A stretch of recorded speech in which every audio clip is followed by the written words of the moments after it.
and welcome to the Tru-Skeptic podcast. This is the second installment of the Beneath the Yellow Brick Road series. The first series, The American Fairy Tale, was a great intro into Coach Adams' brain and perspective of the Wizard of Oz. The second one is From Cyclone to Cyclone, and it is a doozy. If you were interested in the first one, then you will absolutely love the second. That's all I'm going to say about it. The ending, just do yourself a favor and stick to the end. That's all I'm going to say. I hope y'all enjoy the show, and here it is.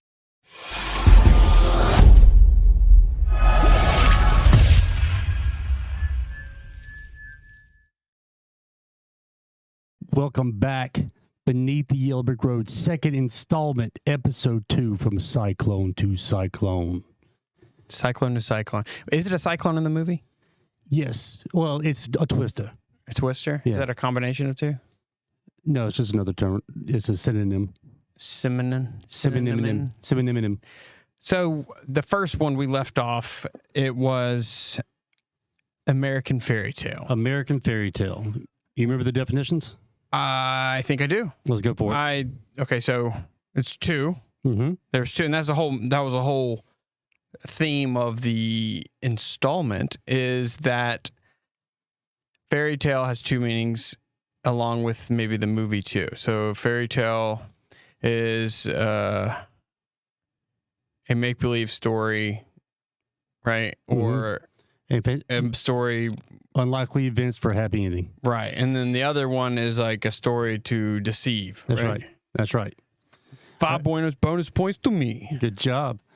All right. So so last week we talked about how all the possibilities, how the Wizard of Oz, the movie, is an American fairy tale. And we talked about all the things we know about the movie, the facts, the background, the lead up, the multiple directors, the multiple screenplays that were done, and how all this kind of came to be in 1939. And then in the possibility of it being an American fairy tale, we talked about the big reveal about Glinda. How did she know it was a dog? That became the big issue, the big spot. Now everyone, hopefully after listening to the last episode, went back, watched the scene over, and completely changed the entire aspect of how they're going to watch the movie from then on out. I honestly think they did, because like other people they've said how much they like the show in general, but when there's like a passionate response and like, dude, I can't wait to blah blah, or when the audio messed up the other night, right? It was, oh man, I thought we were doing the X, Y, and Z, talking about the next installment, and people, you're teasing them. You're giving them a little taste of it. That's what you got to do. I mean, remember, we mentioned before, I think on one of the previous episodes last week, that we live in an ADHD society, and you got to do something to keep people's attention. You know what I'm saying? Yeah. So for this week, all right. So one of the big things that people remember, when I asked you the questions about what people remember about the Wizard of Oz, what makes it so special. One of the things that we go from the black and white to the Technicolor. We go from the old way of movies to new, and it was everything so different with this. Well, we go off the possibility that homegirl Glinda, the Good Witch, Glinda. Yeah, that's the Witch of the North. Witch of the North. That's okay. right. That on the possibility that she could be, making up things a little bit. All right, on the possibility. Remember, we said that both the things are going to be true. Right. Your theory is she might be, yes, she's playing the good or the lesser of two evils, but all her questions, her leading is for selfish motivations. Yes. Yes, exactly. In a nutshell, that's what I got from it. Yeah, I mean, it's both possibilities: the good, the bad, the ugly. That is America in the Gilded Age, which goes to the point. My thoughts were, all right, if this is about a time period in history, is it possible that this is an actual timeline?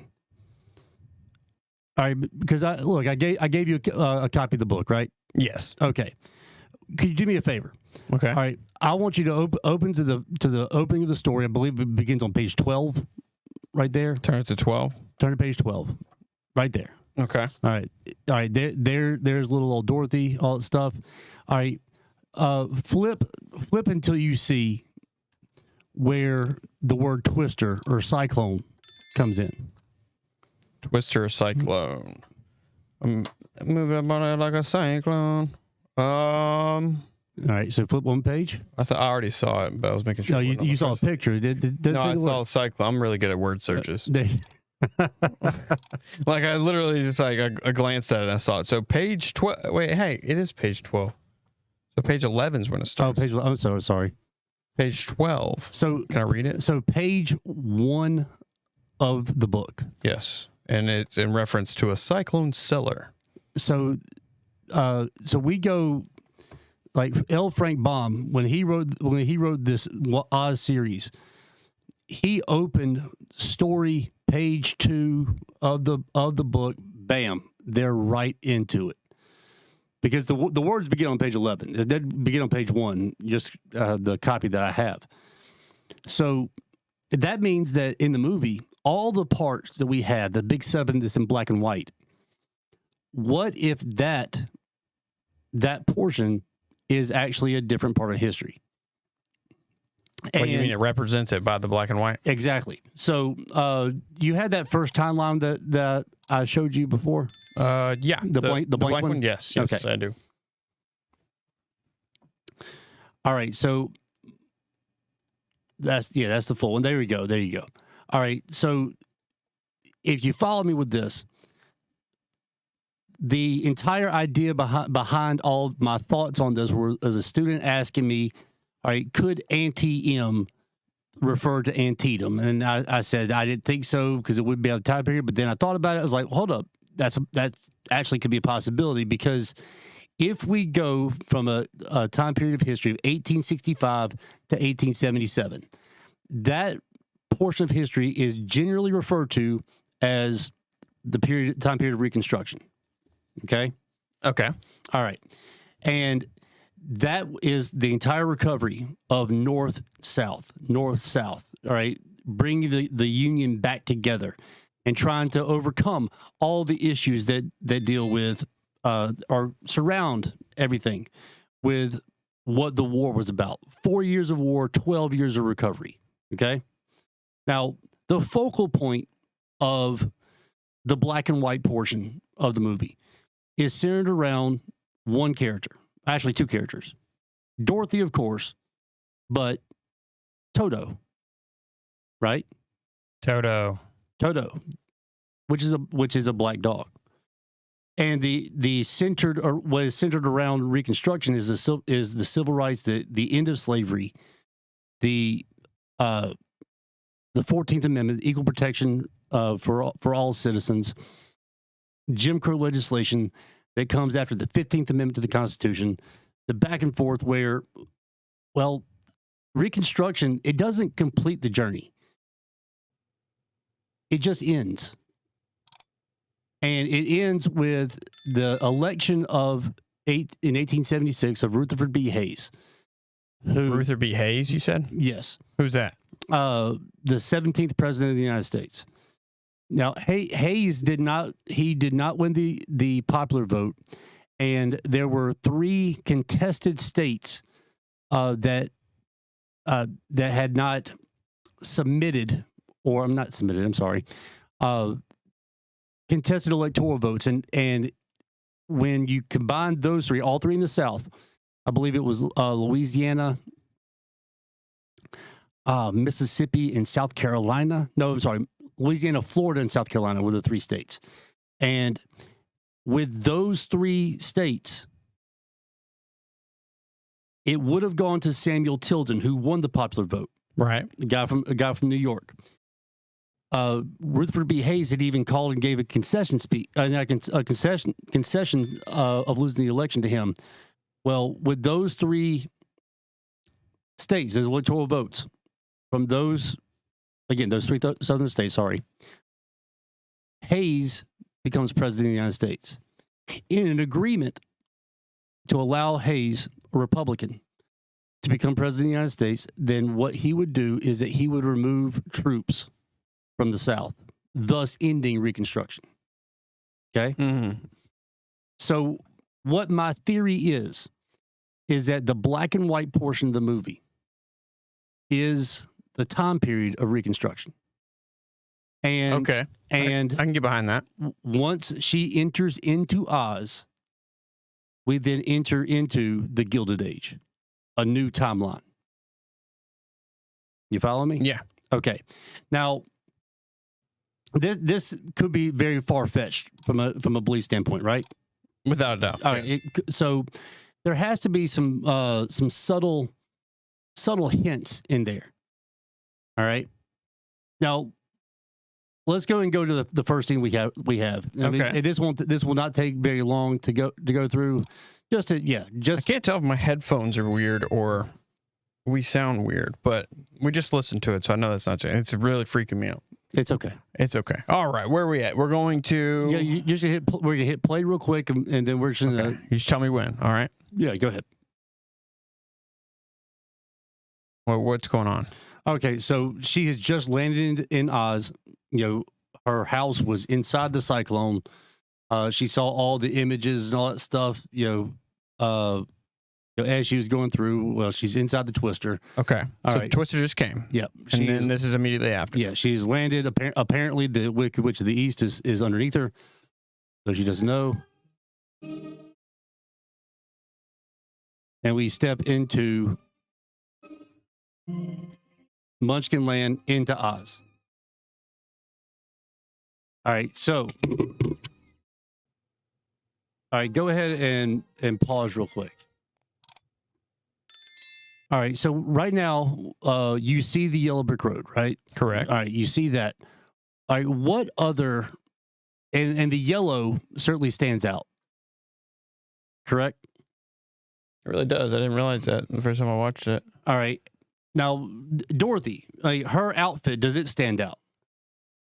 In what way? I mean, just she goes, style, or I'm sorry, when she goes from black and white, all of a sudden you see she's wearing the red, white, and blue. You see that Americanized outfit. Yes. All right, what would you say right now are the 2 dominant colors?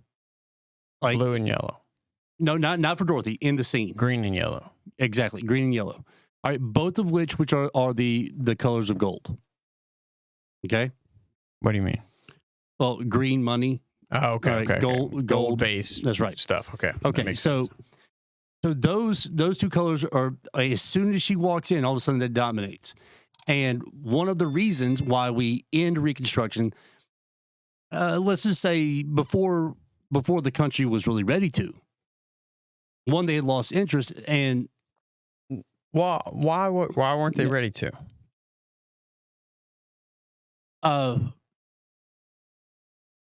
Think about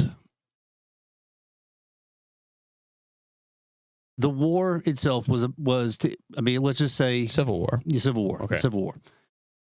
It became about ending slavery, which, after 1862, after the Battle of Antietam with the Emancipation Proclamation, once the clock struck midnight in 63, there was going to be a winner, a loser, and the United States, we knew it was not going to be the same. And the Union won. Slavery came to an end. But how do you bring everyone back? You meaning like we didn't just kill your brothers and sisters. Right. We're friends. We're family. We're one nation. Exactly. Under God. How do you bring everyone back to where they're no longer bitter about what's just transpired? It's a very good question. It's very difficult to do, right? And this is often the case where it's a lot easier to win the war, but you lose the peace. Yeah, without a doubt. Because how long does it take to change someone's mind? Nowadays, it's nearly impossible. But I think it's always been. I mean, there's the idea of changing a culture. Do you really think it's always been that way? I think it's always been difficult. It's always been difficult, but in comparison to today's climate, Oh, it has to be a bit different. it gets you have more barriers in the way. yeah, well, that's what their plan is. You know, That's right. more. Well- Go ahead. Well, when you have the people who are like Lincoln, because Lincoln's assassinated, like 4 days right there after the end of the war. It was 4 days after. Mm-hmm. No way. Really? Now that you're asking me, I hope I'm right on that one. Well, regardless, is that soon? Yeah, it was April 65. That's odd. I mean, it was quick. I mean, which it threw everything into chaos. That's weird though. Like I'm just I'm trying to wrap my head around it. Technologically, they don't have iPhones and stuff like that. Yes. 4 days? Some people probably don't even know what the heck's going on.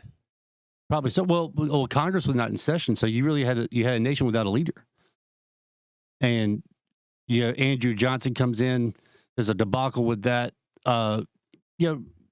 Irregardless, if that's even a word. It is now. It's your Bushianism of the day. Yes, that's awesome.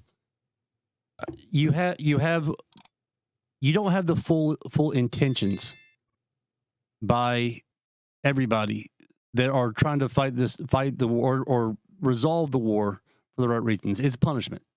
It's industry versus agriculture in industry one. And you have those who want to punish the South. You have those who want to bring the South back. You have those who are, honestly, they don't care. Yeah, they're just like, I just want to exist. Yeah, I mean, it's a complete indifference Yeah. to the South. And I think that becomes a distinct reality.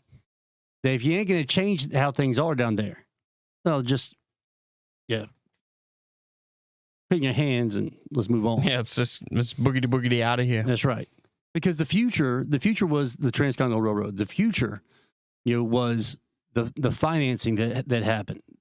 True. Like what the next 35 years, by the time we get to 1900, we do become the leading industrial power of the world. Facts. All right. If industry if the railroad is the signature for an industrial nation, and think about this, a transcontinental railroad to happen elsewhere in the world, like in Europe, would require multiple countries combining together. Yes. And our continent, we were able to do that 5 times over by 1900. We number one, bro. All right. So the future was money. Yes. It was driven by finance. And so that's what we have. And that's when you get into the Gilded Age. Yes. Yes. Okay. So again, I have to think, all right, still this could be just a fun theory. You just could, match up how things end up working. There has to be some other clues. And so, all right, if I'm suggesting 1865 to 1877 is the black and white, all right, and this entire time frame that we have, the blank timeline, if you want to go back to it, to the blank one. On my way. Okay, so I started 65, I ended 1900. Okay. Okay. So if I go 77 to 1900, that's 23 years. That is considered to be the Gilded Age. All right. So that number kind of stands out, doesn't it? 23? Yeah. Yeah. I mean, Michael Jordan, 23. It's a good number. But it's a number it's very specific. It's not like a 50-year window. It is oddly specific. Yeah, it's oddly specific. All right. So I would like you to go to the scene where we have Miss Gulch. And this is the same actress, Margaret Hamilton, who's also going to play the Wicked Witch. So she's kind of plays the role of antagonist in 2 different areas. She's coming to take Toto away, and Dorothy is upset. And we're going to listen to what is said right here.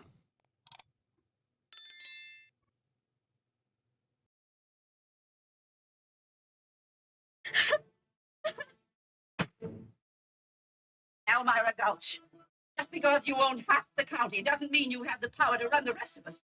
For 23 years, I've been dying to tell you what I thought. And stop. And now, well, being... Hey, she said 23 years. She did. So now, why would the idea that she's been dying to say something for 23 years, and remember, you saw the book. Right. All right, it goes right into the twister. So this part's not in the book. Okay. So that means that this was done by intention, by design. Right, and you mentioned that in the first installment, is that you think, because I pressed you, so it's like, when did you think it happened? And you said when it went from book to movie. That's right. So the writers of the movie had more to do with it than, say, the author of the book. Exactly. And remember, we have so many different writers in the for the screenplay. It's very tough to pinpoint who. But right. It's probably Shakespeare. Just go ahead. At the very end, I know who. Okay. Yeah.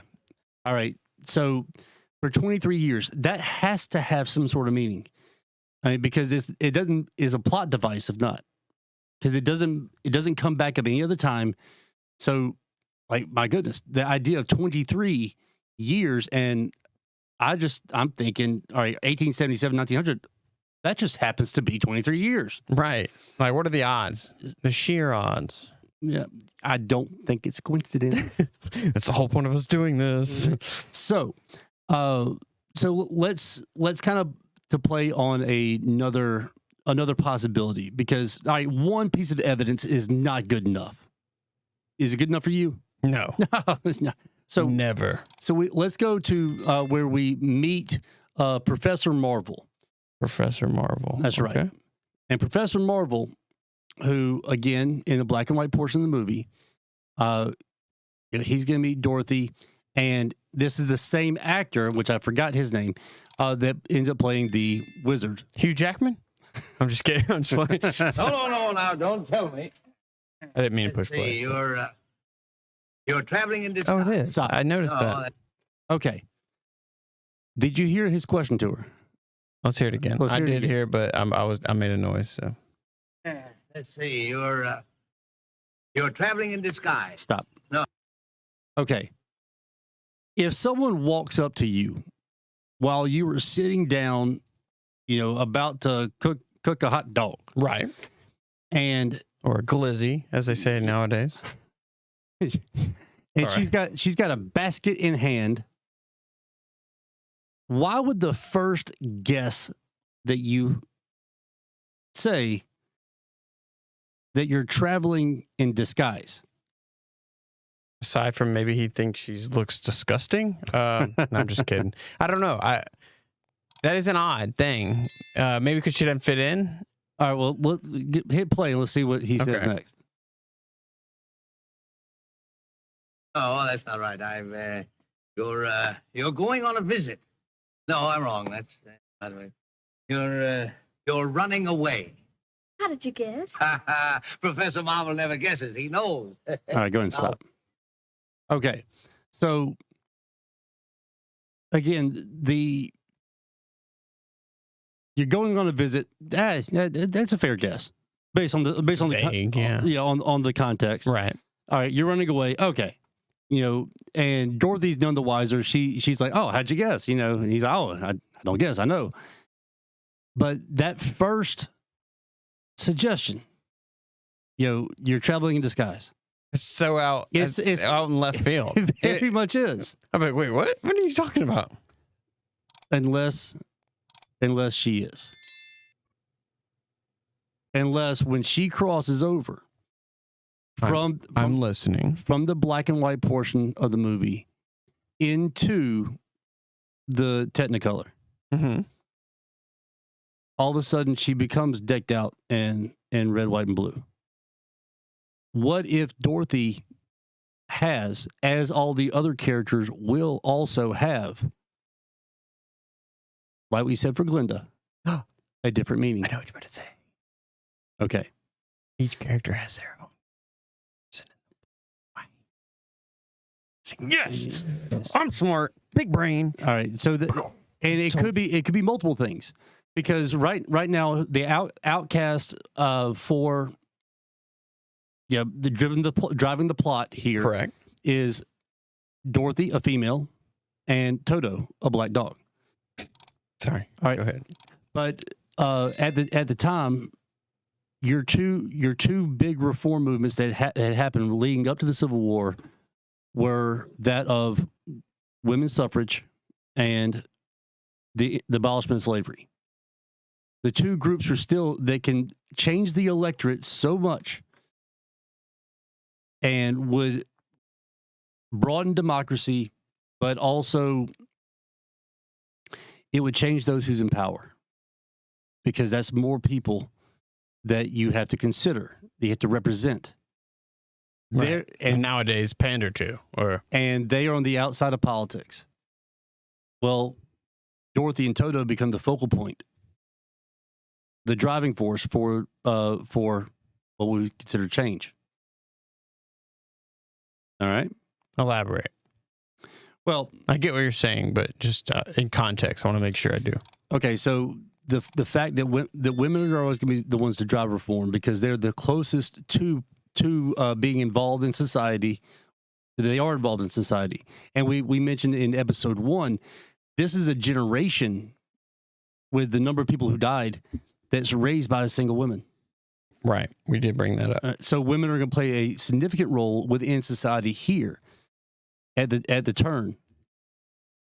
Perhaps not those who are controlling government, but society as a whole. Right. The society is changing. Well, also with the abolishment of slavery, end of slavery and racism, they don't go hand in hand, and that is now another element. Because just something to keep in mind as we enter into Oz. You got witches that can come out of bubbles, out of fire. You got monkeys that can fly. You got scarecrows that can talk. Lions that can talk. Yeah, and you got one that came out of a house with a dog. But Toto is still a dog. It's a witch. Toto gains no special abilities. He still has to be spoken for. Fair. So wait, that is weird. That's kind of like the paradox of how come Goofy the dog had a pet dog. Yeah, it's a mind. Yeah, why Goofy had pants, but yeah, they can stand, but Pluto couldn't. Blows my mind. Yeah, I know. Okay, so anyway, snap back in. So all right, but Dorothy is not just a representation of women, all right, as a whole. Which she is. That is one of her representations, one of her images. Right. But it's not in full. There's also something else being hinted at through here. Such as? Well, if you don't mind, let me ask you a question. Okay, go ahead. All right, before we go to the next scene we're going to show. All right. Who would you say are the top 4 American presidents? As far as just top 4, like significant, not modern, your favorite, not your favorite, not their favorite. Well, I've only been alive for longer than that, but for my memory is what you get Clinton, Bush, and Obama, but you got the one behind me over here. Okay, so I'll go down the list. That's cool. Instead of we started with George Washington. Obviously, he's key because there's a Washington. Yeah. He's one decision away from changing the entire direction of our country. Agreed. Let's see, John Adams, Abraham Lincoln. Probably the next one. I'm agreeing with for obvious reasons as well. Yes, and we'll go down. I know who Ulysses Grant is, but Grover. I know him because of how irrelevant he was. Theodore Roosevelt. Teddy, yeah. And probably FDR. Very good. Very good. There's a book blocking. I don't think I'm missing any. Okay. Yeah, I would. So let me clear it up. Yes. George Washington. Yes. Abraham Lincoln. Yes. Theodore Roosevelt. Yes. And FDR. That's right. Franklin. Okay. D. Roosevelt. Hey, before you get back. Yes. Did you know he used to have interviews at lunch, and if you put salt on your meal before tasting it, he wouldn't hire you no matter what. Really? Yeah, I read about that. Because I put Tabasco and everything. Well, there's some things I just put without taking. I mean, it's. But ever since I read that, I don't. I literally just lick it and put salt on it, just so FDR is not looking at me like from heaven, just like. That's intriguing. But that's the way my brain works. Yeah. That literally, like every single time, I make sure I taste it just for that one. Just because of FDR. Yeah. And when I was a junior in high school, I saw a documentary about how Emmitt Smith has never celebrated a touchdown. So I was like, I like that. I'm going to do that, and never celebrated. I never celebrated a touchdown because I never got one. But yeah. Oh yeah. You get the point. You're just humble, dude. That's what it is. You wanted everybody else to score. So all right. Go back to the show. All right. So, you listed off the ones. I mean, 1 through 32. All right. They out of the ones that we had in the country, you listed 4, and I would say some that I didn't even know existed. You're not off on that, and I mean, and you're not alone on that. There are so many people who have no idea that Chester A. Arthur was a president. Or Benjamin Harrison was a president. Dude, honestly, if I would have made that poster of the presidents, I would have just thrown in a made-up person. See if anyone noticed. I mean, you can't tell if the pictures are even, I know it's a, the heck yeah edition. Yeah, but they're real people, real names. But I would just throw some random. But do they have faces to you? No. I mean, Washington does. I mean, you see a statue of Washington. There's obviously 4 that do. That's right. And there's a reason why. It's a Mount why. Rushmore reference. But yeah. Which FDR is not on. TJ is. Old Jefferson is on that one. But anyway, I digress. So from Lincoln, and Lincoln's your first Republican president, right? Well, he is. All right. After that, you have a string. Because I mentioned Hayes earlier, and that didn't really ring a bell for you. James A. Garfield. Rutherford. Yes. Okay. You have Andrew Johnson, Grant, Hayes, Garfield, Arthur, Cleveland, Harrison, Cleveland, then McKinley, and then you get to Teddy. So you have a kind of a string in there before you get to Teddy Roosevelt as a pretty long one. Yeah, actually. you do. What? So, 1, 2, 3, 4, 5, 6, 7, 8, 9. 9. All right. So would you go to the "If I Only Had a Brain" song? Please? Okay. I sing that to myself all the time. All right. So there are 3 "If I Only" songs in the movie. And this is the only one in which Dorothy actually sings along. There's 3. If I only had a brain, if I only had a heart, and if I were king of the forest. The last lion. one doesn't sound like that at all. Yeah, I know, but it's That's the least favorite. Well, the lion, all the side characters all sing something when they're introduced.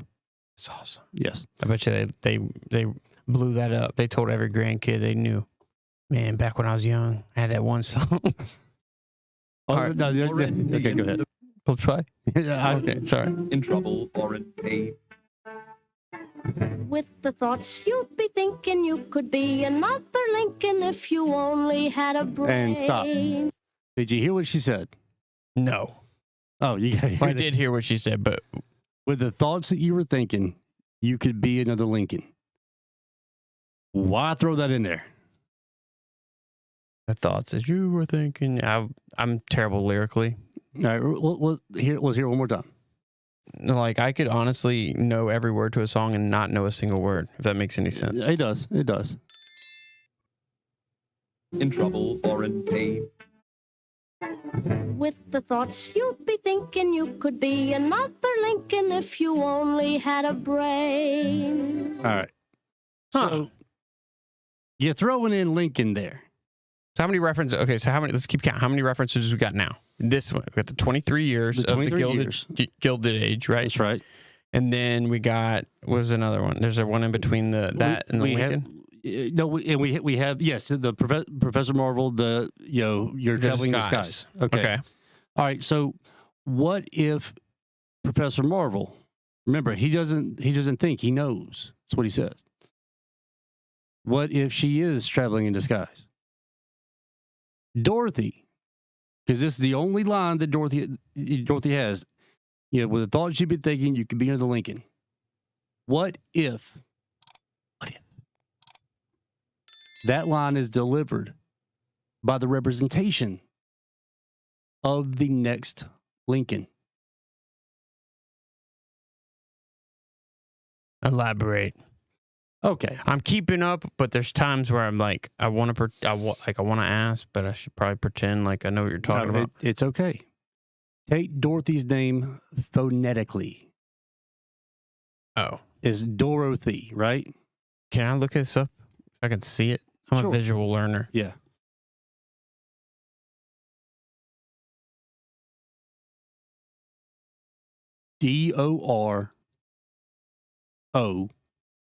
Dorothee. That would be how you would pronounce her name, correct? Yes. Okay. So now that you are in Oz, where things are backwards, right? Correct. Okay. I want you to say Dorothy backwards. Door.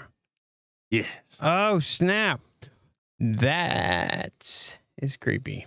So Theodore. So basically, like with the what's that?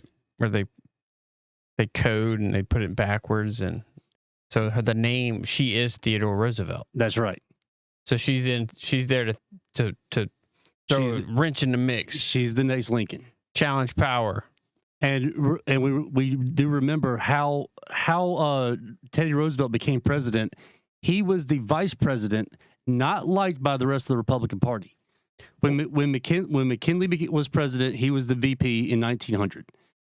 When McKinley was assassinated, Mark Hanna, who was the head of the Republican Party, was very upset that this guy, he's a wild card. Wasn't okay. So hold on, if my memory is correct. Mhm. So they had him as the bridesmaid, never the bride.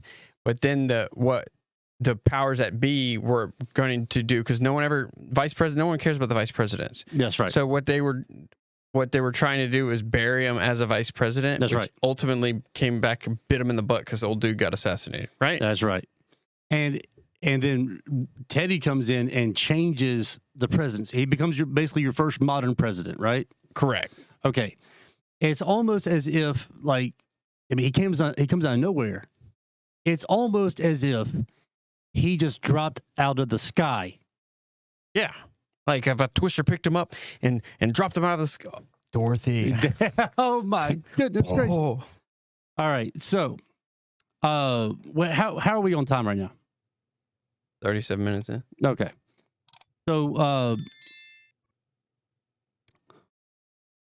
which way do you want to go? I know which way I want to go. Okay. All right, because I said that at this point we actually could go two different directions, all depending on which way you took me. But I kind of alluded to the direction earlier. Would you mind going back to the blank timeline? Blank timeline? Mm-hmm. On it, my guy. Okay, so you notice I have like two little plot points right there, two little edge here? marks. One with a twister. I had that as the kind of a turn, right? Mm-hmm. And then right there in the center, you see right about 1889 or so. I have another mark. We're at, okay, so you got 1865, then you go to 1877. And then you got the squiggly. Is that the Cyclone? Yes, a cyclone. Okay.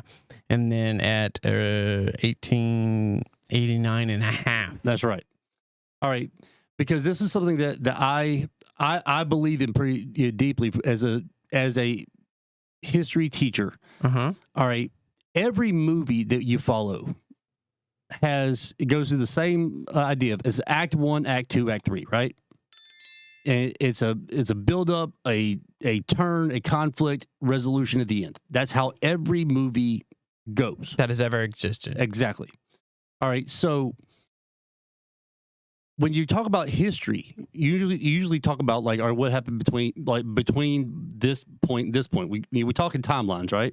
Mm-hmm. Well, if that's the case, then that means that whatever is in the middle is a turn or represents a turn. Okay? Are you following me? Yes. Okay. So you have this, again, what we call midpoint ideas, right? Where things indicates a change is happening. All right. You mentioned earlier, I asked you, what were the two dominant colors that you recognized? Which was green and yellow. That's right. And if you go real quick back to the "If I Only Had a Brain" speech, I mean, that's If I only had a brain. Yeah, the song. All right, you again. Do you see? You see, It's probably more prevalent now. more gold. Absolutely, more prevalent. The only thing that stands out is old Americana right there with Dorothy. Hold on, I wasn't on the scene. So yes, Okay, so green, gold, dominant colors. cool. No, I flipped the camera because my camera, when the media thing has me looking over here, Oh, so I flipped it. I was making sure it didn't flip on all of them. oh, I got you. So yes, we got. Is there any meaning behind the picking of each character? Yes, I think so. Now, I don't want to get in. and those I don't come want to overstep. No, those come from the book. I mean, of course, you do have the source material. You know, where you do have a scarecrow, you do have a Tin Man, you do have a lion, and yes, I think the characters themselves become a representation. And I think that's whoever kind of took the liberties from the book. This is part of their passion, where they delivering a message very covertly, where America, of course, has not noticed for years until 2023 when we started this podcast. Right. All right. So there's one scene. There's one scene Mm-hmm. in which the dominant color is not green and gold. It's like opposite. I bet. It is. Would you mind going to the poppy field scene? Poppy field scene. On it. That's not that one. That one. That's right. What would you say is the dominant color there? Red, pink, It is. So magenta. I'm not very good with colors. All right, we have the dominance of the color red. Okay, What's that signify? if you go to the full timeline that I gave you, the one, Not the blank one. yeah, not the blank one, the Okay. one with all the mess over there, which is why this is so complicated. Ba-boom, Okay, I gotta make sure it fits. I didn't see this one. Hold on. ba-boom. Zoom out. Blink. All right, that's organized chaos right there. Yeah, I have one better, but I can't trump you. Okay, so if you're looking at just the color presidents, Mm-hmm. as far as being Republican, Democrat. After, when you go from Lincoln, Republican. Hold on, let me find where I'm at. Okay. Here we go. Start at the top. Yeah. Lincoln, Republican. I'm gonna zoom in so they can see better, and Yeah. I'll just scroll over, All right. So or not. We'll just zoom out. It was more hard. It's harder than I thought it was gonna be. it's okay. Okay. They can follow me. I can point out with the mouse. Okay. So where am I at? All right. Lincoln, 1860, Republican. It's right here. 1864, Lincoln, Republican. 1868, because, Johnson was there. He was not going to be nominated again. Okay. Grant. 1872, Grant, Republican. Wait, what's this Republican shift? Hmm? Republican shift. What's that? Is that ideological? Yes. Okay. That's a shift in what the Republican Party was all about. Okay. Okay. When is the flip? Is that a myth No, it's not a myth. to an extent though? Mm-mm. Well, I don't want to get. We'll get into that. that'll be a later. debate for another time. Okay. 1876, which is where we say was the end of Reconstruction. Hayes lost the popular vote of the election, but because of what was the compromise, Republican stays in power. Okay. Okay. 1880, Republican. Garfield. Garfield dies. Cleveland, blue. When did he die? 84, I'm assuming. No, Garfield dies in 1881. He's assassinated, and Chester A. Arthur becomes president. Okay. All right. You have Cleveland, blue, right? Yes. You have Harrison, Okay. Republican, and then Cleveland, blue again. Uh-huh. So the change right there is because Grover Cleveland actually wins the popular vote all three of those elections as the 22nd president and 24th president. And all of those presidents up there, all of them are, after Lincoln, they're from Ohio or New York, except for one. Benjamin Harrison, Where's he from? Indiana. I'm just kidding. All right. Why is that significant? Because that's the midpoint. That's 1888, 1889. Okay. What happens in that is what's called the $1 billion Congress. And ironically called the $1 billion Congress since we're talking about money, right? Right. And they add 6 states to the Union. Which were? North Dakota, South Dakota, Montana, Idaho, Wyoming, Washington State. I think they should just turn North Dakota to a prison. Now, There's nothing in North Dakota. no, not then either. But it's not about the population. If I add 6 states to the Union, the power Count-wise. the power is not about the House of Representatives. What is it? It's about the Senate, which is selected by state legislatures. And if I add 6 more states to the Union with the idea of the probably Republican, that's 12 more senators Talking about 40 chess. to help dominate legislation. So are you saying that that's how there was a Republican run? That's right. So that was beforehand. And that Republican run, I like that. if the Republican Party is based off of Hamilton's economic plan, which became Henry Clay's economic plan, well, the Federalist Party died. The Whig Party, which, yes, Henry Clay, it died.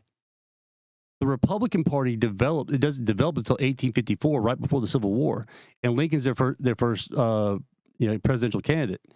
And all they were was a mixture of basically all the different parties that were just not Democrat. And if your economic policy failed twice, and you were in a war in which your opposition is primarily 11 states that left the Union, would you make it to where your economic policy does not fail again? You think. And that's what they were doing, and that's why they're trying to maintain control. So basically, history is repeating itself. Instead of fixing their flaws, they just fix something that I can't say. Well, in a way.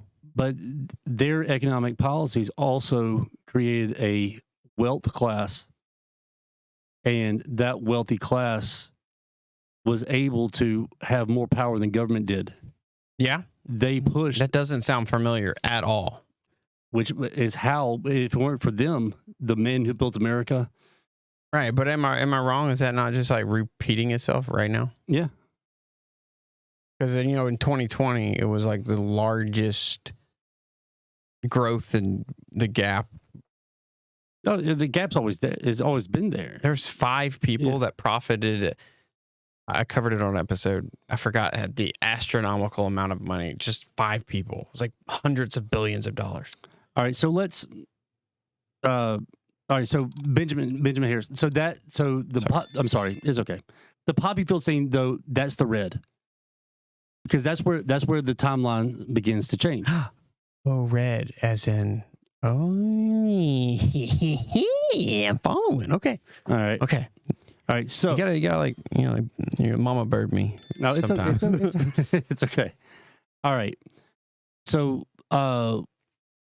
let's take ourselves back to the beginning. All right. Okay. All right. So let's go back to where we were from last week with Glinda. She's about to leave. Okay. All that stuff. Let's go back to there. The scene. Mm-hmm. That is, which one is that? This one? That's right there. Okay. Don't hit play yet. Okay. But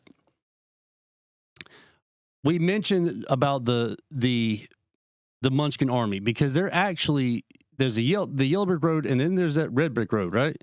Yes. Okay. So it's like an either or type deal. Well, no one ever talks about the Red Brick Road. I didn't know it existed before this moment. I know. I'm not gonna lie. All right. So, question for you. Okay. I asked this last week. How many witches are there in Oz? There is 3. 3. What's the first one we meet? North. The second one we meet, though we don't meet her. West. She died. No. The west one's dead. No, The east is dead. east is dead.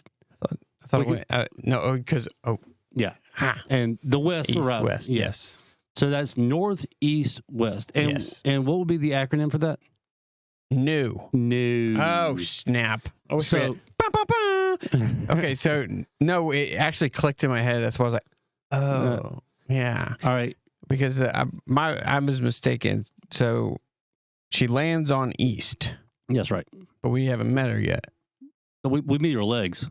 Right, but we okay. By meeting her is when she's introduced as a character. That's So right. north introduced east, Right. and then west came to be like, hey, what happened over east? That's right. Okay, All right. and then south doesn't exist, Exactly. which is another tie to the point. the point. The absence of information is information. That Munchkin army, when they come down for that little parade thing, that is the army leaving the South following the end of Reconstruction. Leaving the South from starving them and making them surrender, right? Didn't they cut out supply chains?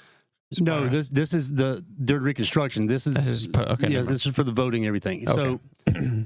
So then, all right, let's go and play this scene, and then I'll tell you when to boom. Probably push play. You're the Yeah, wicked witch of the west. But how do I start for Emerald City? It's always best to start at the beginning, and Oh, all you stop. do is follow. It's a good point. That's all- where I like to start journeys. Yes, it's always good. It's always good to start at the beginning. Good John Madden logic there. Very good. So, all right, let's hit play again. We'll come back to what you just said. The yellow brick road.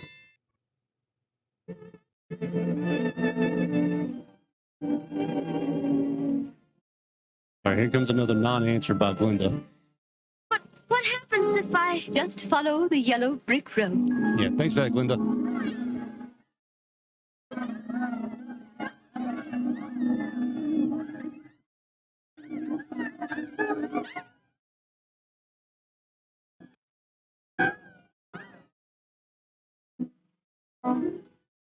My, people come and go so quickly here. All right, pause. All right, now that in itself could have multiple meanings. I'm because- dying to know. Well, you mentioned earlier between Lincoln and Roosevelt, you have 9 presidents that you don't seem to remember. At all. Well, it seems Ulysses Grant. No, that's a different Yeah, gap. but you remember Grant from the war. Yes. All right, Is that why? that's why you remember him, Okay. and the $50 bill. Okay.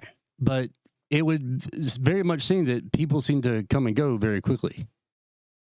Very, you saw that. Yeah. You I love- physically saw. I see the light bulb. Yeah, like, oh, it's now okay. All right, so go ahead and hit play. Follow the yellow brick road. And stop. They're like intertwined. They're both at the same spot. They are. Does that mean something? Did I find something? Yeah, you found the second cyclone. Yes. So we exit the Reconstruction. We go from one cyclone, and Dorothy is literally They're right there. starting on another cyclone. But look how easy it could be just to start on the other one. It could, but we don't go that route. You want to know why? Why? No, we just simply follow the Yellow Brick Road. Oh, you're not going to tell us, are you? Until next time. Oh, goodness. Dude, that was awesome. I like that. From cyclone to cyclone.